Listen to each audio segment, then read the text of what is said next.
Okay, now we are live. Welcome, Facebook viewers. I'm Andy Humm, and this week I'm here with, Chris Cooper. Hi, everybody. hey, Chris. So glad to have you, and thanks to Merrin Johns for doing all those shows. And I think Ann will be back next week, maybe with Andy Humm if he's well enough. One of these days, Merrin and I are going to take over, and it's going to be the legion of alternate hosts. Please, please take the whole thing over. No, it's a lot of work. You're younger. You can bring whole new perspectives. That'd be great. I'd pay to see that. Mm-hmm. Well, I'm glad we have so many great people who can do this. Once in a while, we bring Rob Shooter in.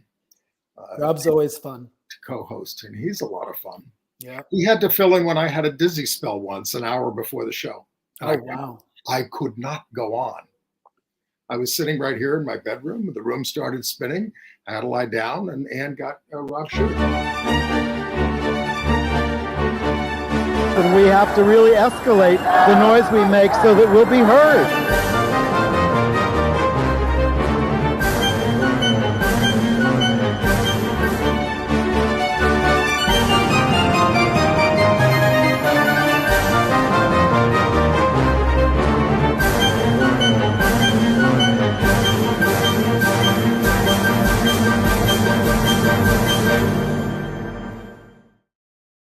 Welcome to Gay USA. I'm Andy Humm. And I am Chris Cooper, filling in for Ann Northrup.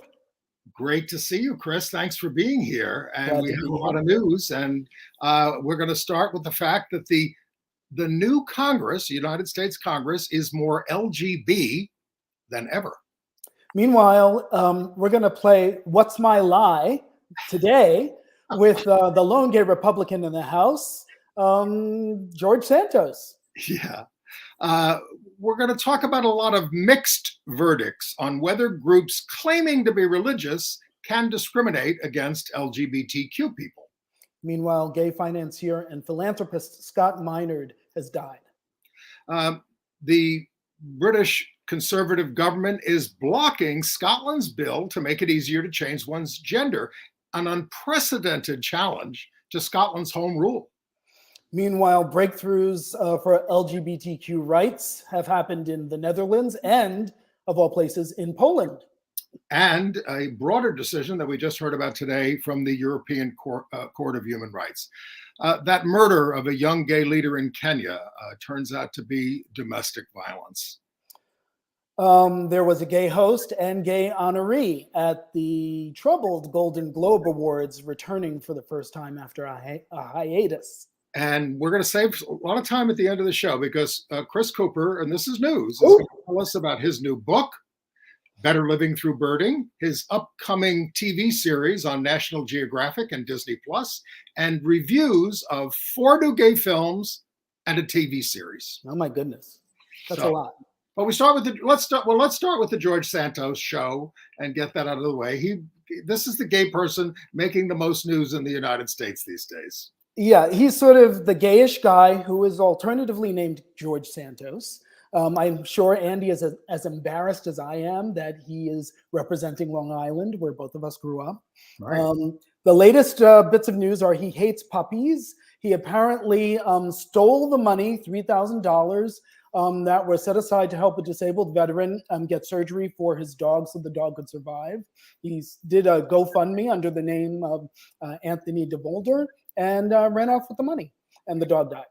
Right, and we're going to get to that, his mix-up on his names. And by the way, I think people who can forgive all kinds of political corruption cannot forgive the mistreating of pets. Yeah, but, that's why I thought it was important to lead with the dead dog.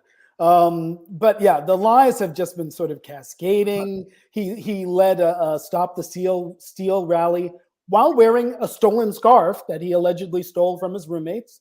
His resume has been exposed as an exercise in fiction. We already knew how much fiction there was, but now it's on his resume going all the way back to 2020, which he submitted to the Republicans. Some of them knew what was going on. But And some even Republicans are standing up to him, and the ones on Long Island who there they are. These are all Long Island and Queens Republicans from that district and others from the New York Party. That they are totally embarrassed for him. They want him to resign. They said he's a stain on the House of Representatives, and one of the recently elected ones. Long Island's Anthony Esposito joined the call for his resignation. The Nassau County Executive, 4 Republican members of Congress, but not that Stefanik woman upstate who was in the GOP leadership. Well, and that's the thing, Andy, is that the local politicians, the local Republicans are calling for his resignation, but the national politicians and the national leadership in Congress are beholden to him because he's part of their slim majority that backed Kevin McCarthy during that whole struggle we saw like a week or two ago.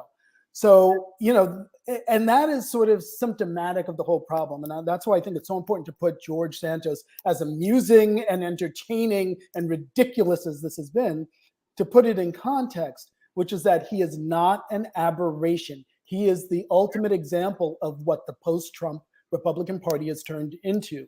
Say anything, lie up the wazoo, repeat the lie often enough, do whatever it takes to win.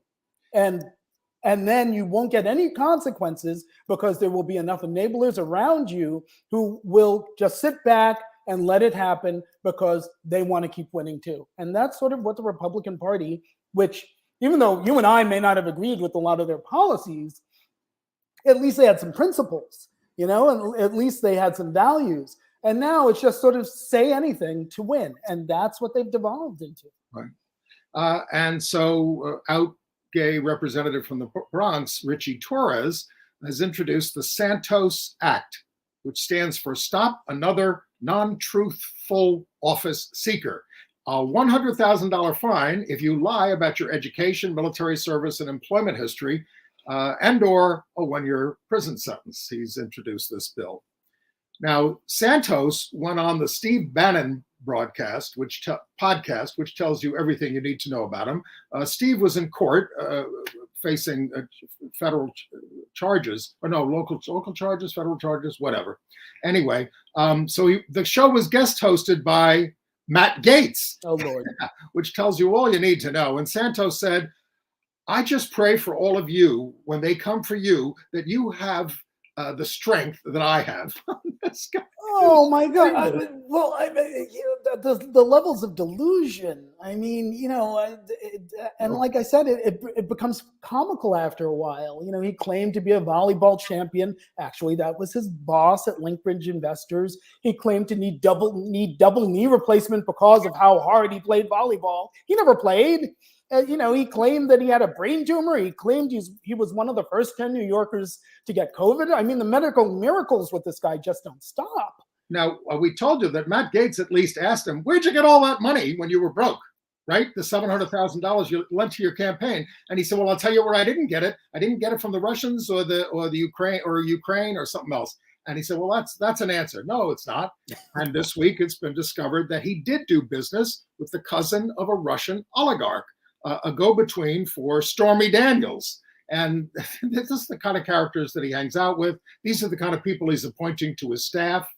Well, and as if all that toxic mendacity wasn't enough, he gave an interview, or an interview has been turned up, where he talked about don't say gay. Sorry, it's not an interview, it was a post in Facebook where he talked about don't say gay, and he said, as a gay man, I stand proudly behind not teaching our children sex or sexual orientation. That's incumbent on parents, not educators. DeSantis, you have my full-blown support, and I support your decision to protect our children's innocence. Well, let's hear from George Santos himself. He went to a forum in 2019, and catch this at the beginning, he introduced it. It's a gay forum to get gay people out of the Democratic Party. It's called. Yeah, we're the haters. Oh, you gotta be here. So my name is Anthony DeVolder. I'm a New York City resident. I've recently founded a group called United for Trump. So if you guys want to follow, that would be awesome. My question's directed for both Blair and Brandon. Well, Brandon's an idol to all of us. Sure. Thank you. You're welcome. But Blair, I have a question. How do you think that as a trans woman, and a conservative, you can help educate other trans people from not having to follow the narrative that the media and the Democrats put forward? And how can Brandon incorporate that into Walkaway in more in depth? That's my question. My approach has always been to just live my life authentically, make the videos I want to make, and I don't like using the word educate because I feel like who might. Yeah, I mean, that's enough. I mean, Yeah, we just wanted to give you a little flavor of Anthony DeValder, Yeah. which is how he was representing himself in 2019, the year before he ran as George Santos. It's a constant moving target with him. That's why I call him the gayish guy, alternatively known as George Santos. He's now been appointed to committees. He will be on the House Committee on Small Business, where no doubt his experience as a consultant to Willy Wonka on starting his chocolate factory will be useful. And he has been appointed to the Committee on Science, Space, and Technology, where he can explore the effect of Jew-ish space lasers. I'm sure that's what's on the top of his agenda. Look, we can only hope that he's an albatross around the neck of the party, but shame on the people of Long Island for this is the kind of person that they would elect. I mean, not just the lies, totally hard right, totally Trumpian.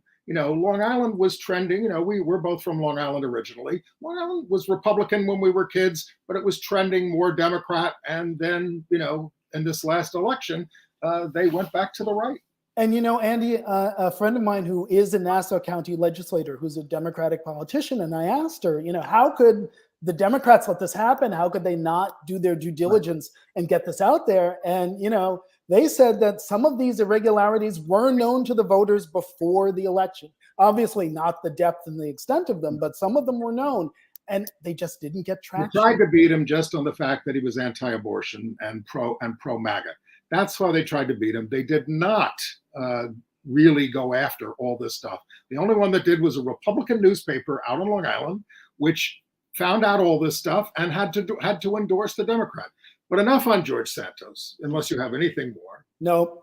Well, let's talk about the whole Congress, because we now know that the 118th Congress set a new record for LGB representation. From one out representative in the 99th Congress in 1986, and I guess that would have been Gary Studs of Massachusetts, to 11 out representatives and 2 out senators. Look at the chart here. That's how much it's gone up over the years. In the House, all but 1 are Democrats. You know who the Republican is.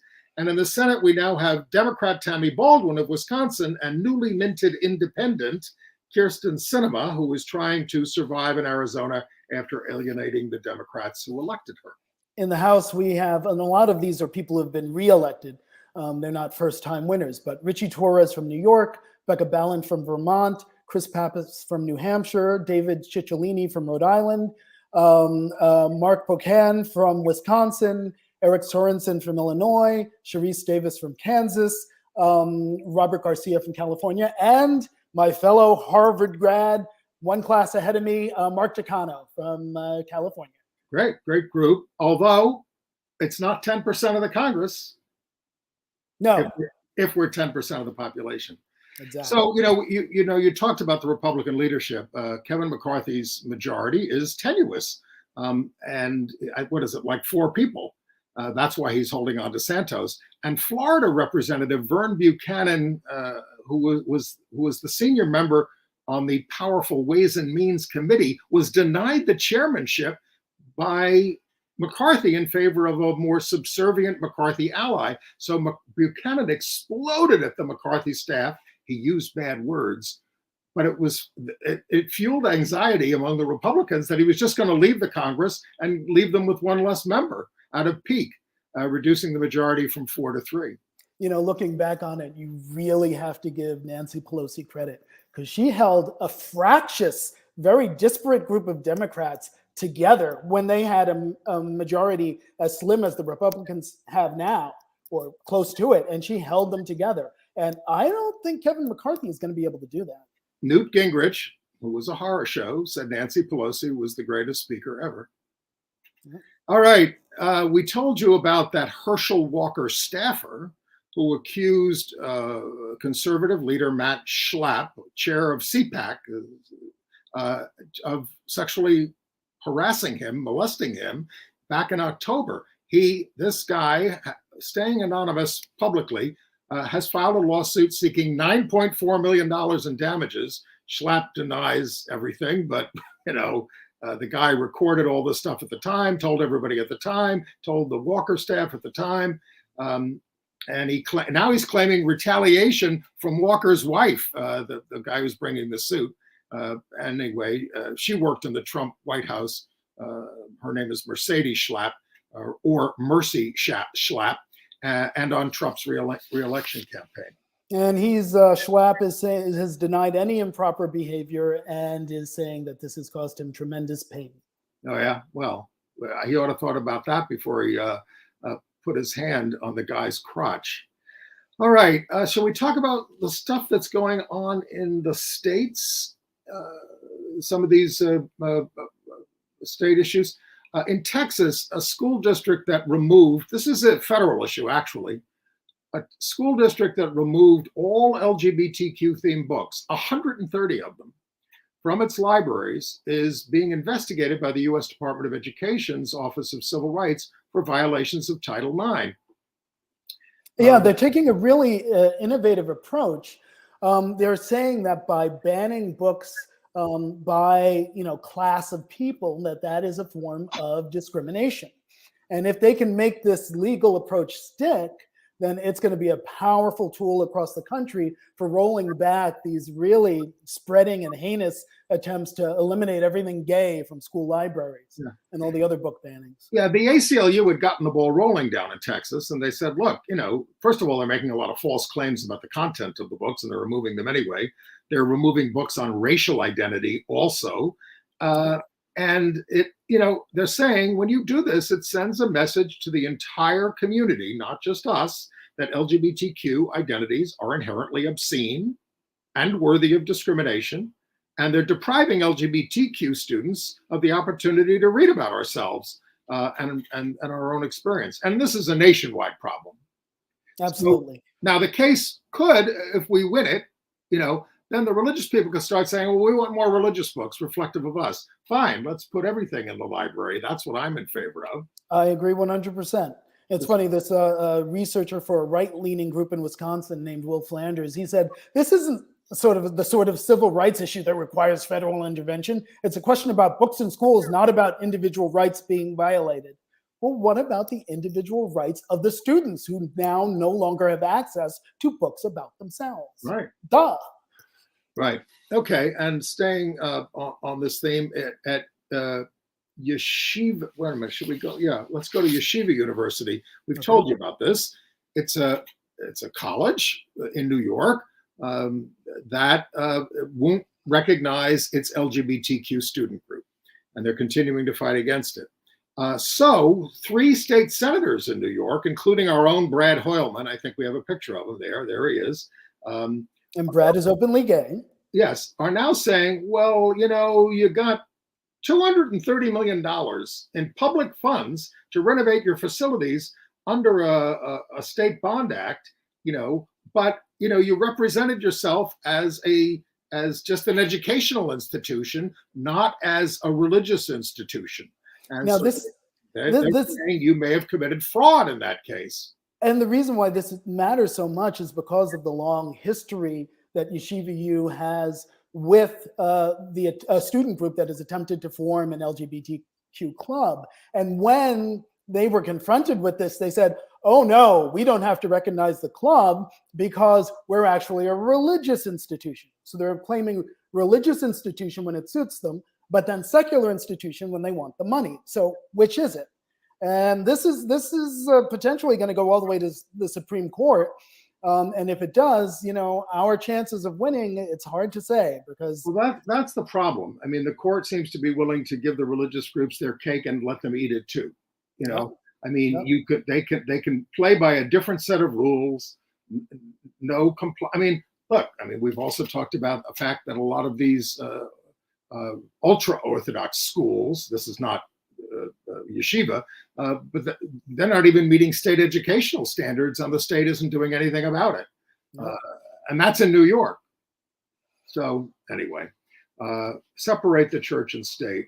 By the way, the new governor of Arkansas, Sarah Huckabee Sanders, oh man, she's on the warpath in the same way against all these books and on race and sexual orientation and everything.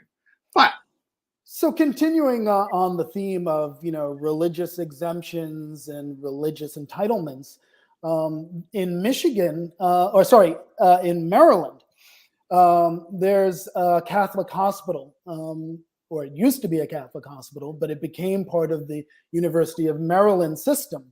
And when they did that, they decided that they weren't going to give affirming care to a transgender man, Jesse Hammonds, who was scheduled to have a hysterectomy. So they claimed, well, there's a covenant. When our formerly Catholic hospital was bought by the University of Maryland and incorporated into their system, there was a covenant that said we had to follow all the Catholic policies that were in place beforehand. But on the other hand, when it became part of the University of Maryland, it became a state institution that is subject to constitutional non-discrimination requirements and the Affordable Care Act, which says you can't discriminate. So those two things have collided, and Jesse Hammonds sued to say, hey, you know what? This was wrong that I had to go to another hospital to get my hysterectomy. Now, it's a subtle legal issue in this case. The hospital receives federal funds, and they still call themselves a Catholic hospital within the University of Maryland. But when you receive the federal funds, that's an agreement to waive sovereign immunity from ACA claims. So the judge in this case was a Clinton appointee. The University of Maryland's trying to claim, we're still committed to meeting the needs of transgender patients, but no. If you send them away to another place, you're not. Exactly. And to clarify what you meant by sovereign immunity, that's the principle that states can't be sued by the federal government. And they're saying because this is now a state hospital, we can't be sued by the federal government. Right. But when you sign on to the ACA, you give that up. So there are lots of really complicated legal wrangling involved in this whole case. Exactly, but you're right that in the end, we're up against the United States Supreme Court, and that's going to be a problem. Yep.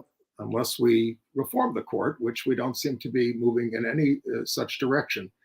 All right, in Missouri, in Stockton, the abusive Christian residential facility, we've told you about this, Agape Boarding School, was shutting down January 20th, and they're saying the closure is voluntary, but dozens of former students have gone public with stories of physical, mental, and sexual abuse in the last few years, or at least they reported it in the last few years. There are numerous lawsuits pending. The census at the facility for boys was down to 25 from 121 in early 2021.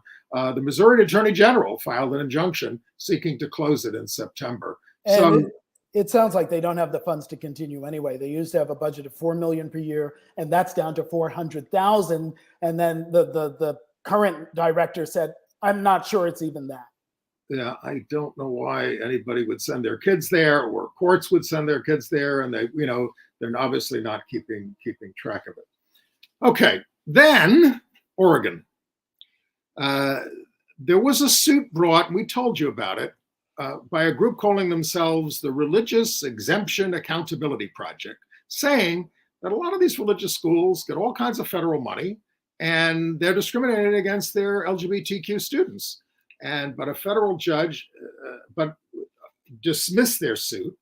They sued the religious schools saying that they were discriminating against students despite receiving federal funds, and they cited the Bostock decision, which says such discrimination in employment is illegal.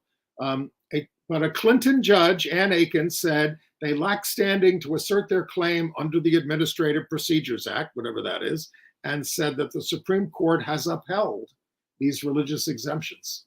This is another complicated, decision made on some obscure legal basis, and it's really hard to parse how all of this is going to shake out at the Supreme Court level, because it has the potential to impact a lot of things and have a lot of to open the door to a lot of discrimination on a lot of levels, not just against us. Well, even the Obama administration granted a lot of these waivers to these religious schools, to go ahead and engage in this kind of activity. In the old days, when we were kids, Bob Jones University was told, if you're not going to let the people of different races date each other, you can't get federal funds. It's just like that. You could do it, you're a private religious group, you can do it, but you can't then say, well, we want federal funds to support our bigotry. And the way the Supreme Court is going now, it's hard to imagine how a ruling like that could be consistently upheld when they're giving all these exemptions. Right. Well, I mean, Brown v. Board of Education could be at peril. All right. Let's go to some other state news. Now, you did talk about Wisconsin, didn't you? That the state licensing board there is once again banning conversion therapy? Did not. No, okay. The vote was along party lines in the state legislature. 20 states in the District of Columbia banned the practice.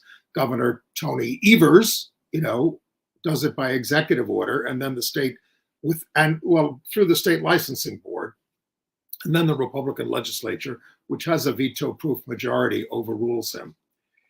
All right, should we get to the news of drag queens? Yes, let's do that.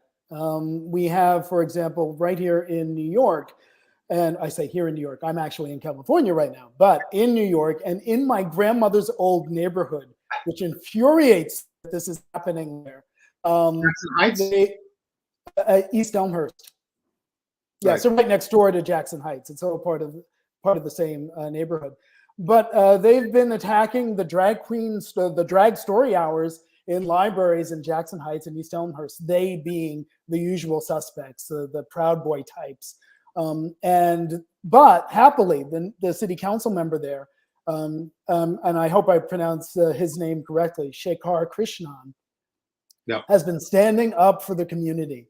And as a result, on Martin Luther King Jr. Day, he got those Proud Boy types outside his house protesting. Second time they've done that outside his home. They've done it 4 other times at the libraries and district offices where Drag Story Hour has occurred. So that was really difficult, but he's not budging. He is saying, let these protesters come. They're not going to budge me. And especially on a day like today, this is meaningful. And we are going to stand by LGBTQ rights. Jackson Heights, and what's the other neighborhood you said? Elmhurst in East Elmhurst. This is the most diverse neighborhood in the world. This is the neighborhood that's on the 7 train that they always talk about. You ride the 7 train from one end to the other, and you're basically taking an international tour of the globe. You can just walk a few blocks there, and you're in completely different countries. It's an absolutely wonderful neighborhood. Was represented by an out gay man, Danny Drum, who was term limited, an old friend of ours, and succeeded by this guy, Shekhar Krishnan. So yes, if you're going to represent that area, you're going to be standing up for LGBTQ rights and the rights of all. In fact, the Central Plaza in Jackson Heights is called Diversity Plaza. So they're into it out there, and so much the better. Well, meanwhile, in Baltimore, Maryland, protesters have taken kind of the approach we used to see when the Westboro Baptist Church would go to the funerals of people who had died of AIDS, or Matthew Shepard, yeah. Yes, and scream horrible things, and people would show up with giant angel wings to block them. Well, similarly in Baltimore, when the haters are showing up at Drag Story Hour, they are creating a rainbow wall to block the attendees and protect them from the abuse, and so they can have their kids enjoy a happy story time, which is what it's supposed to be. Yeah, I wish we had pictures of it. This is the Canton Live branch of the library in Baltimore, and 80 people attended the drag queen story hour at a church across the street from the library, and they needed a bigger space. 24 protesters showed up, 70 counter protesters from our side who held up umbrellas, flags, sheets to block the anti-LGBTQ signs while playing Disney music and Broadway tunes and chanting, "Leave our children alone and let our kids be kids." Megan McCorkle, who's a spokesperson for the library system, said, "We've been organizing Drag Queen Story Hour for the past 3 years and never had protests. I have no idea what caused this." Well, I can tell you, social here's- media is what well, look, caused it. it's because of that damn internet. This has become a thing for what's called the libs of TikTok. They alert people all over the country and they say go. And there's a handful of people who will go anywhere when this happens, just like the Westboro Baptist Church. I mean, the Westboro Baptist Church only had about 50 members, and they did thousands of demonstrations a year. And these groups, there have been 124 incidents last year targeting these readings in 47 states. I don't know what the ones that didn't get hit were, but it's just become a thing. And some of these people stand there in total indignation, like you're harming our children. I mean, they don't have any idea what's going on. Well, but to link this back to George Santos, which may seem odd, but it's part of that whole, new right-wing approach of say anything to win. Say, oh, drag queens are groomers. Say it enough time and enough rubes will believe you that, they'll get out there and they'll protest and you'll score political points and you'll go further in the political system. It's just that say anything mentality. Well, Arkansas is introducing a bill to classify drag shows as adult entertainment. Now, sometimes it is, but when you just get dressed up to read it, I mean, what about when a clown gets dressed up? What's that? I mean, that's a kind of drag. I mean, quite frankly, what I'm wearing is drag. It's male drag, whatever. Seriously, and I mean that. We shouldn't be judging each other on what we're wearing, but that's what they're doing. Well, I can't imagine for a second that a law like that would survive constitutional scrutiny. Now, we told you last week about Florida, how Governor DeSantis, who, by the way, is losing in the polls to Trump by about 47 to 30 or something. I thought he was winning. Not now. There's a new poll that just came out today that has Trump in the lead for the Republican nomination.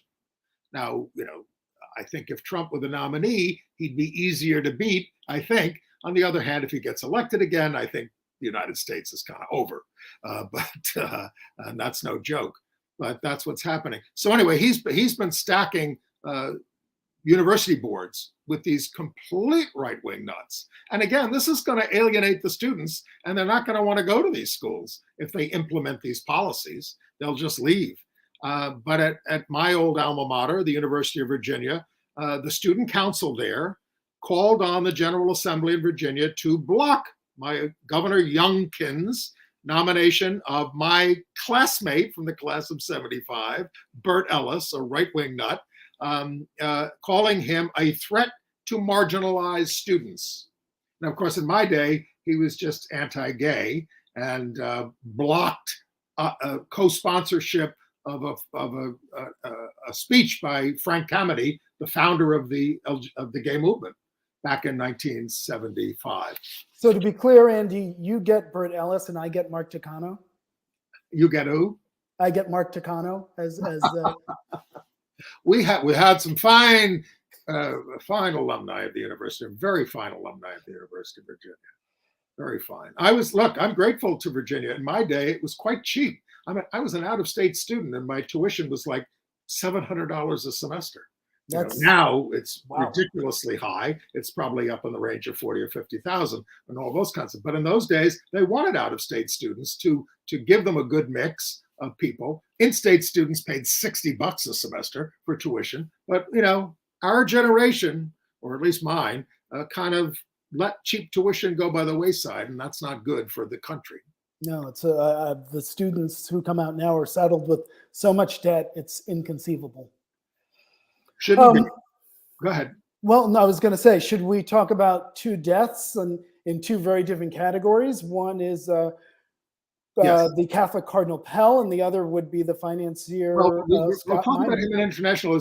I guess one other national item we should mention is I just learned that in West Hollywood, Seppi Shire was elected the mayor by her colleagues, the first time a woman of color, the first Iranian American, and the first LGBT Iranian elected anywhere in the world. She's the mayor. They rotate the mayor every year. The colleagues elect you.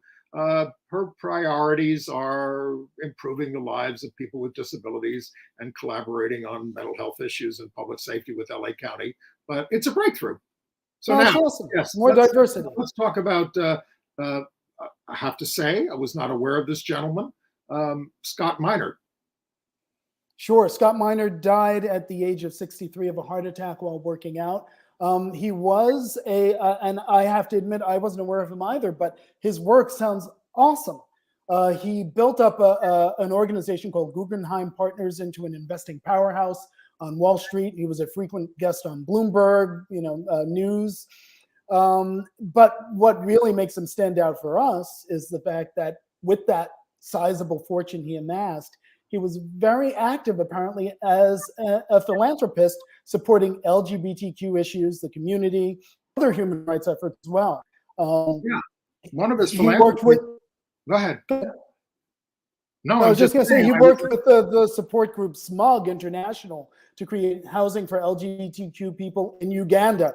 It is so desperately needed. I mean, the folks in SMUG, and I hate that acronym, but the folks in SMUG have been under so much pressure for so long. And, to get that kind of financial helping hand, I'm sure was huge for them. Right. And he joined a delegation meeting with asylum seekers and refugees turned away at our border through his work as a board member of the Robert F. Kennedy Human Rights Group. And this is the father who was slain in June of 1968 when he was running for president. When he was 37, by the way, he gave up finance for bodybuilding full time. But he returned to finance in short order, remaining a dedicated bodybuilder. But Scott Minor, a very interesting character, he is 63. He is survived by his partner, Eloy Mendez, whom he married in 2017. So and together they produced a short documentary called We Are Here about undocumented immigrants under the age of 30. So they were into good stuff. Not into good stuff, unfortunately, was Cardinal George Pell. And can we move on to that? Are we ready for international news? Well, yes. If you want to segue to another obituary, let's go to George Pell. All right. So Cardinal Pell was from Australia, died at the age of 81 of heart complications from hip replacement surgery. He was a hard right-winger, but his downfall ultimately was the child sex abuse scandals. He got hit by accusations by two young men who said that as youths they were abused by him. He went to prison for it, was sentenced to 6 years, but that conviction was vacated by the Australian courts. But he did spend a year in solitary before they overturned his conviction. Yes, so he did eventually get out. He was a hardliner at the Vatican. One of the things he was head of or put in charge of their finances, namely because he was creative in methods to protect the church from being bankrupted by cases involving claims of abuse. Right. So he had a long history of really unfortunate, shall we say, comments about gay people and homosexuality. I can run through them here, but God made Adam and Eve, not Adam and Steve, and important consequences follow from this, Cardinal Pell said in 2002. And what we just learned today was that he was the author of an anonymous memo that was circulating in Rome, because he was back there, which said, here's how you get rid of get a pope after Francis that's going to return the church to the straight and narrow, and against everything that Francis stood for. And yet, I saw a picture of it. Francis presided over Pell's funeral at the Vatican. So he was covering up sex abuse and all those kinds of things. But let's give them some better news. And a lot of this is late breaking. First of all, the Dutch Senate approved a constitutional amendment banning discrimination based on sexual orientation and disability. This is an historic breakthrough. We're not on the Constitution in very many places. We're in South Africa, and there's hardly any others. In 2001, this was the first country to legalize same-sex marriage, but the vote on this amendment was 56-15. And speaking of South Africa, the government there is set to decriminalize sex work to combat HIV and crime against women. So progress there. The other country that has a constitutional protection of sexual orientation, non-discrimination in its constitution. Right. Apparently, there has been a growing wave of violence against women in South Africa. Up to 10,000 rapes were reported, which is up 11%. And they have the largest HIV caseload in the world. So by decriminalizing sex work, they're hoping to fight both of those scourges in their society. Right. I mean, you mentioned, this is a third rail issue for a lot of people. Decriminalizing sex work. We don't do it in this country, except in Nevada, and only in certain parts. At the hearing on the chief judge of New York, one of the Republican judges said, "Well, you were endorsed by the Working Families Party, and they want to decriminalize sex work. Where do you stand on that?" He didn't want to talk about it, but God, we certainly have to confront it. But we also had a terrific sweeping decision from the European Court of Human Rights. We've got a couple of decisions there to talk about. This is a Russian case. They ruled that member states, including Russia, are obligated to recognize same-sex partnerships. The Russians have, of course, refusing to. This ruling doesn't require them to do same-sex marriage, but you have to develop a legal framework for recognition of same-sex couples. So there are 6 member states that have no recognition: Bulgaria, Latvia, Lithuania, Poland, Romania, and Slovakia. And then there's the Polish case. Yes, in Poland, the EU court issued a ruling that upheld a man's right for employment. In other words, a non-discrimination ruling. There he is, Jakub Kwasinski, with his husband there. I'm so glad you said that instead of me, because I looked at the spelling. I wrote it out. Jakub Kwasinski. Yeah, with his husband, David Majcek. And basically, he was working for a television broadcaster, state broadcaster in Poland, and he had worked there as a freelance audiovisual editor since 2010. And then in 2017, suddenly, no more work, no more job. Happened to coincide, just by accident, 2 days after he and his husband, who run a popular YouTube channel, had published a music video titled "Love Us at Christmas," in which they highlighted homophobic rhetoric and called for tolerance of LGBT people. And suddenly, 2 days later, no more work. So well, these guys were married in Portugal. They want their marriage recognized. So this ruling affects not just LGBTQ people, but also freelancers who in bringing cases. The other big international news this week is, Scotland's parliament passed the Gender Recognition Reform Act, which makes it easier to change your gender.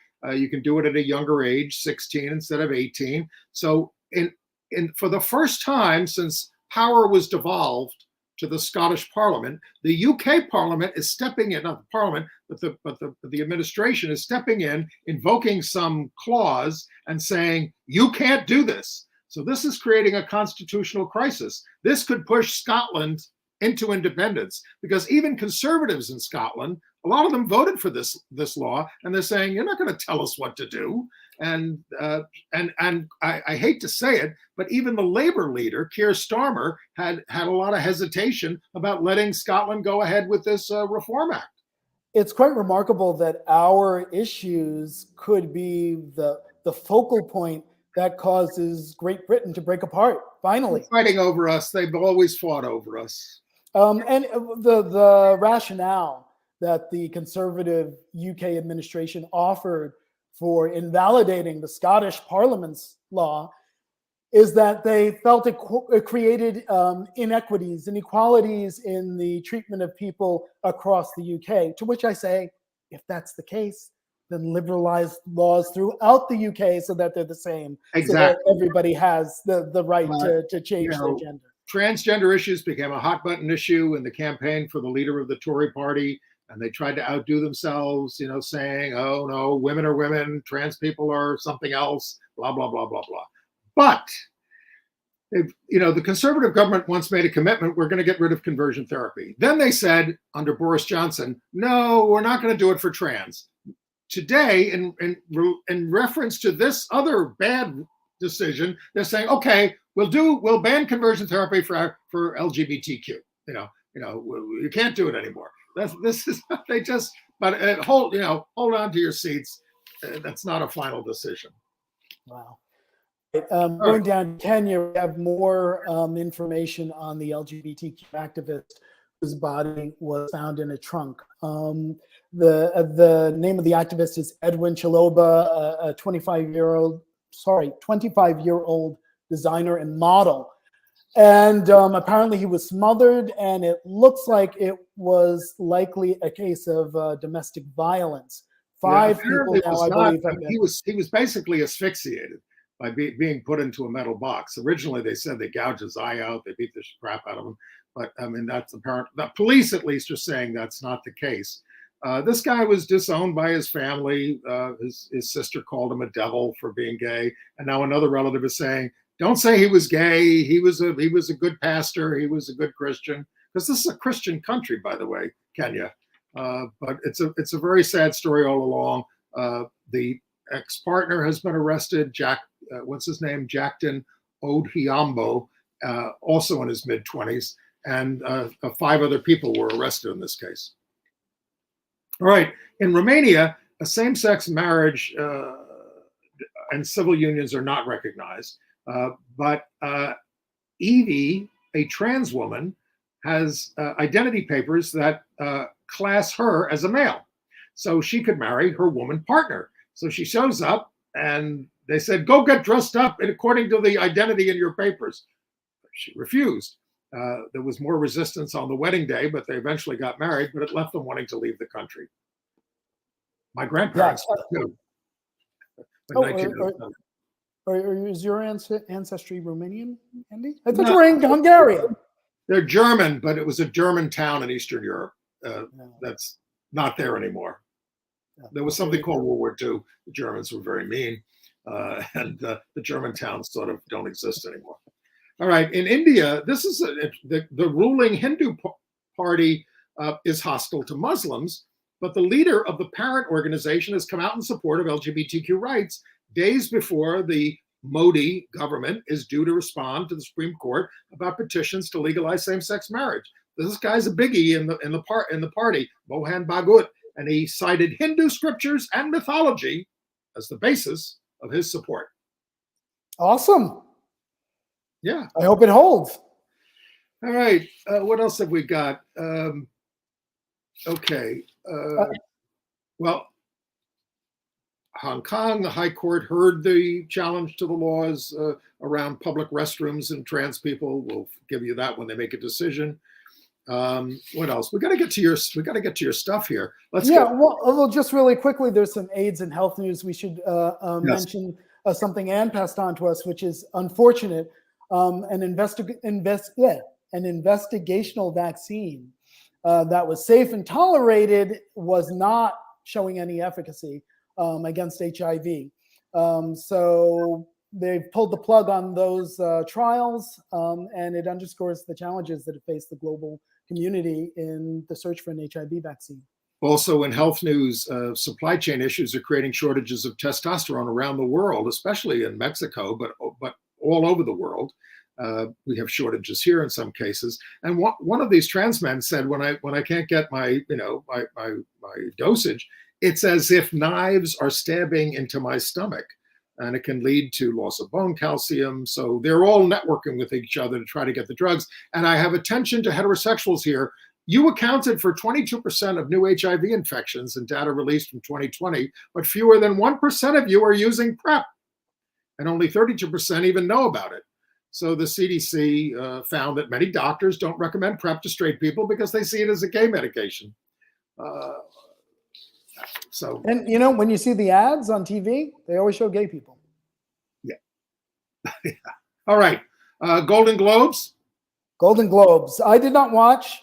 I didn't either. I saw a few minutes of it. They tried to rehabilitate themselves after being exposed for lack of diversity, 0 black members, being boycotted a bunch. But anyway, the out gay host was Gerard Carmichael. And what I got to see was that he did a terrible job, although his first line was pretty funny. "I'm here because I'm black." Which was true. But he kind of made a homophobic joke during it. I don't want to get into it. But I'm glad that he got $500,000. At least he got $500,000 for the gig, which is a lot less, though, than they paid Ricky Gervais. And then the big honoree with the Carol Burnett Award was out gay producer Ryan Murphy.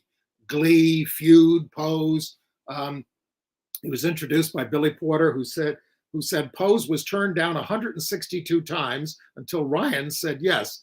Murphy paid tribute to LGBTQ actors there, Billy Porter, Nicey Nash, Matt Bomer, Michaela J. Rodriguez, and Jeremy Pope. And he said his goal was to take the invisible, the unloved, and make them all heroes. I long to see, but never did in pop culture. Although, of course, this is also the guy who produced Dahmer and the Andrew Cunanan story. So, you know, I don't know what to say. Anyway, not too much in terms of gay winnings. Kate Blanchett plays a predatory lesbian in Tar, and she keeps winning. And she also won the Critics' Choice Award, as did Brendan Fraser for playing a morbidly obese gay man in The Whale. Now, Chris Cooper, you've got a book coming out, Extraordinary Birder.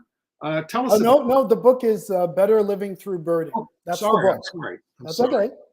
My notes. There's the book, Better Living Through Birding, Notes from a Black Man in the Natural World. It's a memoir. And So it's you know, it's writing memoir I found incredibly difficult. It's like taking off your clothes in public. And in fact, there is an episode where I take off my clothes in public in the book. You'll have to read the book to find out the circumstances, how and when that happened. But yeah, no, I basically just sort of tried to communicate how birding has been sort of laced through my life, but also it goes a lot into, you know, growing up gay, out gay. And as a kid, you know, closeted gay all through high school, and how, you know, that kind of shaped my life and my perspectives. Right. So, and this is due out when? It comes out on June 13th. And we will give you the link if you want to learn more about it in our email. Go to gayusatv.org for that. All right. So what I was referring to at first was the television series by National Geographic, Extraordinary Birder. Tell us about that. So I have the extraordinary privilege of being able to go around the country looking at birds as a job now, which is fabulous. It's a 6 episode season.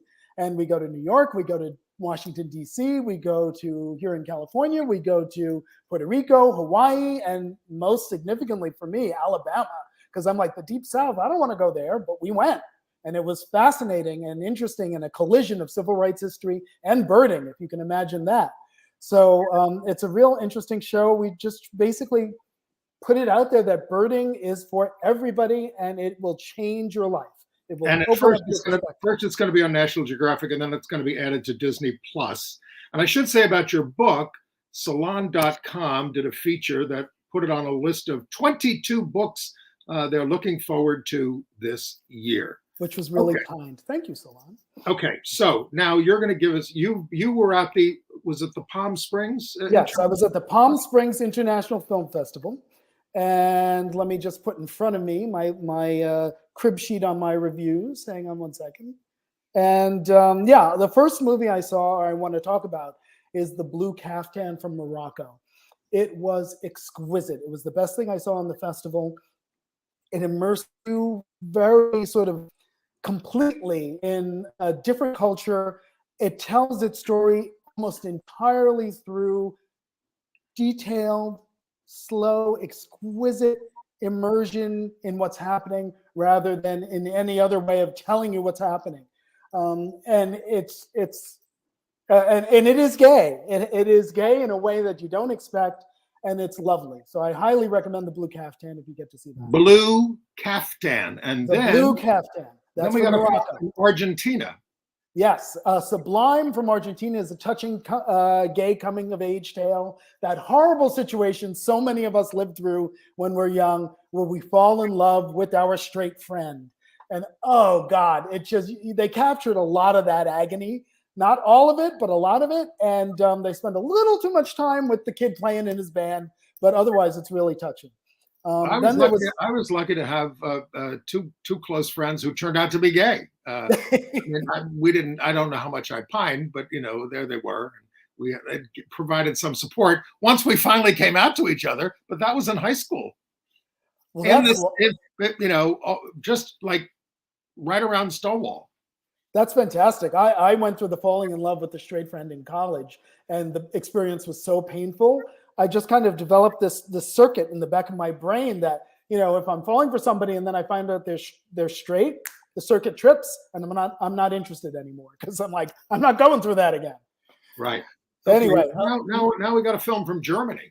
yes, it's called Eismeyer, and it's about a closeted gay drill sergeant in the German military who suddenly is confronted with an openly gay, very attractive member of his squad who he has to train.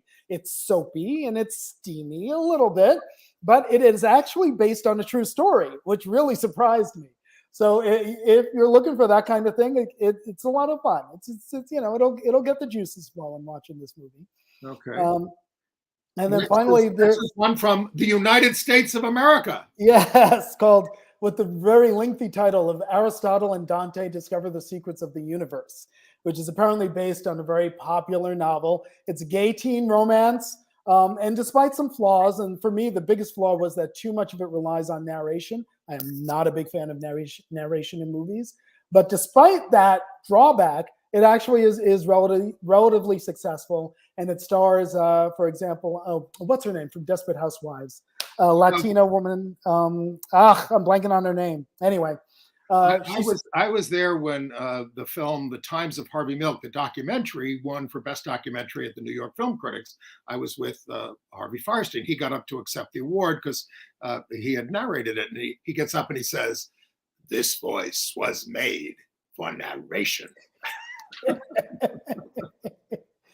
Oh, maybe I can get Harvey Fierstein to do the audiobook of my book. Well, he did the audio of his book. And of course, his memoir is out. But now you're finally going to tell us in our last 2 minutes about a TV series that I have not seen called Severance. Yes. Now, I am late to the party. Has been out for a while and winning accolades. It's streaming on Apple Plus. I am not going to say much about why you should watch it as a gay person, because I don't want to spoil the wonderfulness of it. I want you to just go check it out. It is worth watching regardless of any sort of gay aspect that may be there. But wow, I was watching it and I thought to myself, this is not the kind of gay matter that you will see very often in anything else. And what's it basically about? It's fascinating. The setup is that a workplace is developed where they can split your consciousness that you use at work from your consciousness in the rest of your life. And what are the implications of that? That's the setup. It is fascinating. They immerse you in this world. They throw you right into that situation. You have no idea what's going on, and you're slowly learning it and figuring it out. And then in all of the process of figuring this out, something gay happens, something gay that you will rarely see on TV, and it's fabulous. Now, you young people can understand it. Do you think we elderly people can? Absolutely. All right. Well, Chris, you know, we're down to our last minute. I just, as before we break. Also, congratulations on the book, the TV series. Thanks for the movie reviews and the political analysis. But you know, just your last minute. How are you feeling these days about the state of the country? Well, you know, I try to stay hopeful, and the results of the midterms were actually so much better than everyone was predicting. So there is reason for hope, but more than hope, there's reason to work, to get the work done on the ground, canvassing and writing letters and just making sure that our side turns out when the elections come. Yes, that's what we certainly encourage you to do. Look, we fell down on the job here in New York and we lost a bunch of seats. So, you know, everybody's got to get to work. Nobody's exempt from this. George Santos, we lost a seat. I know. It's shocking. Thanks for everybody for being with us. Sign up for our email at gayusatv.org. Thank you, Chris. My pleasure, Andy. And we'll be back next week. With Andy, I think. Andy Humm. Thanks. Bye.